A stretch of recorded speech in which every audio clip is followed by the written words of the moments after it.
Hello, friends. It's me, Dr. Missy Hillock. I'm here with another energetic forecast. This one is for the week of July 5th through the 11th, 2026. And if you can tell by what I'm wearing, we are on the heels of a big day here in the US. It was 4th of July yesterday, our Independence Day. This was a big one. This was America 250.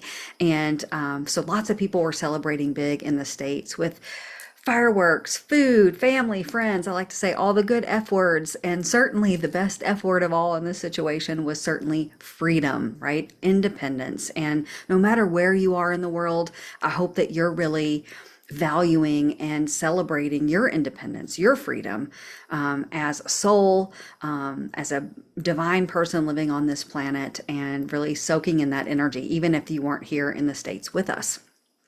The cards that I've pulled from this week in relation to the energy that we're moving into is also, I feel like, on that same sort of a theme. It's this really beautiful, freeing, moving fire energy that we've had now for several weeks, and kind of this energy that was promised to us at the beginning of the year. You know, we stepped into the year of the fire horse. We stepped into the universal year number 1, which is new beginnings. So big changes, big shifts, all these things that we were promised. And here we are in the middle of the year, and we're in this beautiful little pocket of energy, this June and July energy, where all these planets are making alignments and things are happening and shifting within the cosmos that haven't happened and aligned in a particular way in many, many, many years. And they're all kind of these beautiful faded alignments that are really working in our favor toward change, toward creation, toward expansion. And I know I personally have really been feeling that energy the last several weeks. I've really loved it. It's helped me put some things in motion and kind of feel alive again, feel like creating again, feel like even doing things like cleaning out the closet, reorganizing, kind of getting things set for the beautiful things that are to come. And the energy, as I mentioned, of this week and the cards that I'm pulled from this week are really supportive of that same energy that we're still in. As we go through July, we're still hitting several of these beautiful alignments that are happening. So I'm going to dig in and show you what I've pulled. Before I do, let me show you. When I went in to select my decks this week, I was inspired by the good old red, white, and blue. So the decks that I've pulled from are on the theme of red, white, and blue here. So we're going to go with the first deck, the red deck, one of my absolute favorites by Colette Baron Reed, The Wisdom of the Oracle. And I pulled a fantastic card number 17, the Fates. And I've already used that word here, right? These fated alignments and arrangements and energy. And this is a great card. And when I describe it at first, you might think, how is this so great? But I promise you, I'll get there. It's card number 17. If you're into numerology, if you reduce that, that is an 8. Think about the number 8. It's the infinity symbol, right? Which is also numerically symbolizes abundance. So again, a beautiful reading of kind of these promises made of where our energy has been pulling us forward. Even if it's been slow going, we're now in this season where these beautiful creations, manifestations, receiving of abundance, receiving of shifts of energy, turning of tides are really happening. And what this fate card reminds us of, the fates, is the adage that some things simply are. They are there for us to accept. And that's the most efficient thing we can do in those situations, is to accept what is, because sometimes when we push against things and try to change things that are out of our control, we waste a lot of energy and we get off course when we do those things. So the Fates card reminds us of the adage, that serenity prayer. God, grant me the serenity to accept the things I cannot change. But what comes on the heels of that next sentence? The courage to change the things I can, and the wisdom to know the difference. So this card really reminds us this week of that idea that for us to be most in alignment and clarity with what are the things within our control that we can put into place, that we can put into motion, that we can clean up, clear up. What are the things that are bigger than us, that are outside of our control? And I really, when I lean into that energetically, a couple of things come up. One of them is relationships with other people. This has been a theme that's been going on in the last few weeks too. And it's the idea that we cannot change another person. I'm a big believer that people can change and do change and are changing all the time. As much as we might like to say people don't change, people absolutely can and do change. But we cannot change the other person, right? We can only change ourselves. And so relationships is a theme related to that. Also, what's going on in our global economy, what's going on in some of these massive global structures, we all know they are changing. And some of it feels a little bit out of our control. It feels like, I know personally, when I lean into the energy of what's happening with big financial things, it makes me wonder, how does that shake down and impact me, my abundance, my security, my freedom, my wealth? So it's this call to know that not everything is absolutely within our control and power, but our point of power is our personal choice, our perspective, and our wisdom to know the difference between what we can have an impact on and what we cannot. So this is a beautiful call to feel pulled in the direction of the things that you can change. Let the things that are bigger than you be. Those will naturally change on their own, and be right there in the beautiful wisdom of that. The second deck that I pulled from, our white deck, is Angels and Auras by Rad Valentine and Dougal Fraser. So this is a beautiful deck that looks at both the energies of spirit and also utilizes color within the deck. And I love this card. It's a fantastic one to pull, especially on the week, the energy of this week. It's card number 44, and the card reads, "Your desires are within reach." And look at that woman. She is just standing in victory. And the kind of additional words here are faith, patience, excitement, and relief. And the color associated with the card is red, and I will talk about that in just a moment. So first, let's just talk about the numbers. 44. 4 is the angel number. And so when we see 4s in repetition, that's an indicator that we're being supported by angels, by spirit.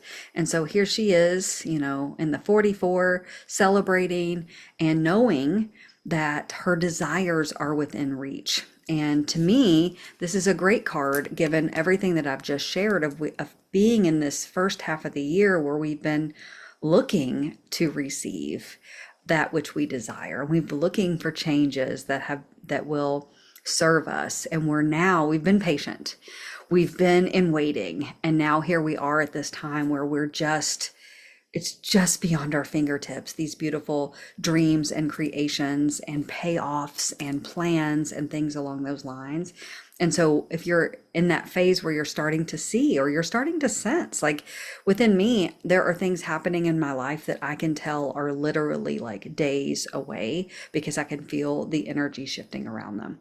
And so this brings me a lot of excitement and a lot of relief, right? So know that beautiful energy is what's happening this week, but also is happening the next several weeks. And in my opinion, like the whole rest of the year. And when it comes to the red color, remember I said red is important here. So red represents our base chakra, our root, our safety center. And when you think about manifesting, and you think about manifesting through the chakras, through the energy points in our body, it's like it starts at the crown where we kind of open to source and we start to receive these ideas, these downloads, these beautiful dreams. And then the energy goes down through our body. And in order for something to come into physical form, to come into the density of matter that we can hold in our hands or we can see, we can receive, that energy goes all the way down to the root, that most grounded point within us, so that we can receive in physical form these beautiful dreams. So when I see the color red associated with this, I see tangible results, tangible manifestations happening. And that's really exciting. And if you're into signs, you can see she's got a white feather there on her shirt too. So beautiful message to move us forward in our dreams and creations. And then the last deck I pulled from is a Kyle Gray deck, the Gateway of Light Activation. I really love this deck in my own personal practice. And the card that I pulled is also really showing us a lot of that beautiful blue, memories of Atlantis. And the tagline says spiritual acceleration, progress, and technology. So the way that I relate this to the energy this week and what I've shared thus far is this beautiful divine intelligence. Think about ancient civilizations like Atlantis, like Egypt, like Lemuria, Greece, where we think of them as highly intelligent, evolved. They knew some things that somehow we've forgotten. We don't yet know. Some of the pieces maybe we still do, but they were so advanced. They were so dialed into the technology of the universe, right? This divine coding, this really beautiful golden wisdom, and these true like divine codes. And this is our beautiful reminder that we as the individual and we as a society are really moving back into one of those beautiful time points in the history of humanity. We're really at a precipice, I believe, for humanity to come into like this beautiful Atlantean type energy where we value science and spirituality, where we see the interconnection between science and tech and all of those things, and the spirit, the non-tangible consciousness, energy, right? Those things being this beautiful pairing. So to me, this is really validating that that's where we're headed again, as a culture, as a society, as a global community, but also within. Also, those of you on a spiritual journey who've really been maybe doing some studying and learning more about your energy, your consciousness, getting more connected with your faith, learning how to use things like breath work for energetic release and healing, all these things that you may be doing for yourself, or you may be learning and doing in order to help and support and serve others. This is a beautiful reminder that we are in a prime time for leveling up in this connection and this relationship with spirit, and how we know how to use all of these beautiful tools, practices, and principles in order to have these beautiful creations. So I hope this message helps you this week. I hope you see some beautiful returns, some amazing manifestations of your dreams, your creations, your desires come your way and not coming your way in the days ahead. I know I'm really looking forward to that too, and I'm receiving those every day, right? It's just a matter of seeing and noticing and keeping your eyes peeled for those miracles, for those reminders of how things are happening for you, right? So may you and I go into the world this week with eyes looking for the things that are happening for us. If you want to make sure you never miss one of these messages, you can certainly follow my YouTube channel here, where I post an energetic update each Sunday. You can also sign up for my mailing list and receive great emails with tools and tips and practices, and a little bit even deepening into some of the things that I talk about here. And I hope to see you guys next time. Bye for now.